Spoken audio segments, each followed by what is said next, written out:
আসসালামু আলাইকুম। আবারও চলে এসেছি নতুন আরও একটি রেসিপি নিয়ে। আশা করি বরাবরের মতো আমার এই রেসিপিটি আপনাদের কাছে অনেক ভালো লাগবে।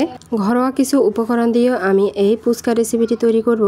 এত মজা হয়েছে, যেহেতু আমি ঈদ উপলক্ষে গ্রামের বাড়িতে এসেছি, সবাইকে এইভাবে তৈরি করে খাইয়েছি। মাশাআল্লাহ, সবাই অনেক প্রশংসা করেছে। তো আপনাদেরকে আমি এইভাবে তৈরি করে দেখাবো। আপনারা কিন্তু খুব ইজিভাবে তৈরি করতে পারবেন সবাই। এখন আমি সবগুলা ফুচকা ভেজে নিচ্ছি। এই ফুচকাগুলো আমি বাজার থেকে কিনে এনেছি। যে কোনো মুদি দোকানে কিন্তু ফুচকার প্যাকেট কিনতে পাওয়া যায়। তো আবার কিন্তু বাসায় তৈরি করা যায়। আর আমি এত ঝামেলা করলাম না, বাজার থেকে কিনে নিয়ে আসলাম। ফুচকা ভাজতে বেশি সময় লাগে না, শুধুমাত্র 1 মিনিট লাগবে।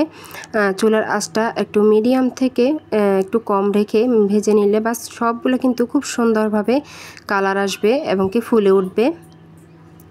তো এইভাবে করে আমি সবগুলো করে নিয়েছি। যেহেতু আমরা অনেক মানুষ আছি, সবাই মিলে খাবো। ফুচকা খেতে কিন্তু তেঁতুলের টক প্রয়োজন, আর এই টকটা না থাকলে কিন্তু ফুচকা একদমই টেস্ট লাগে না খেতে। তো এখানে দেখেন আমার বাসায় তেঁতুল ছিল না। আমি দোকান থেকে তেঁতুলের যে 5 টাকা দামের প্যাকেট পাওয়া যায়, ওইগুলো আমি 4টা নিয়ে আসছি। আর এগুলাকে এইভাবে একটা বাটিতে নিয়ে কিছুটা পানি মিক্স করে পাতলা করে নিয়েছি। এখন এখানে আমি হাফ চামচের মতো চিনি দিয়েছি, পরিমাণ মতো কিছু লবণ দিয়েছি। দিয়ে এটাকে আমি ভালো করে মিক্স করে নেব। চাইলে এখানে কিছু বিট লবণ দিতে পারেন, তাহলে কিন্তু টেস্টটা আর একটু ভালো আসবে। তারপর এখানে কিছু শুকনো মরিচ দিয়েছি। মাশাআল্লাহ, যতজনে খেয়েছে তারা বুঝতে পারেনি এটা যে বাজার থেকে কিনে আনা তেঁতুলের প্যাকেট। তো এদিকে ওটা টকটা রেডি করে চলে আসলাম আলু তৈরি করতে। এখানে আমি আলুগুলোকে আগে সিদ্ধ করে ভালো করে মেখে নিয়েছিলাম। এখন দিয়েছি পেঁয়াজ কুচি, তারপরে শুকনো মরিচ কুচি, কিছু ধনিয়া পাতা কুচি, আর কিছু পরিমাণে লবণ দিয়েছি। পরিমাণ মতো লবণ দিয়ে এখন ভালো করে এটাকে মেখে নিচ্ছি।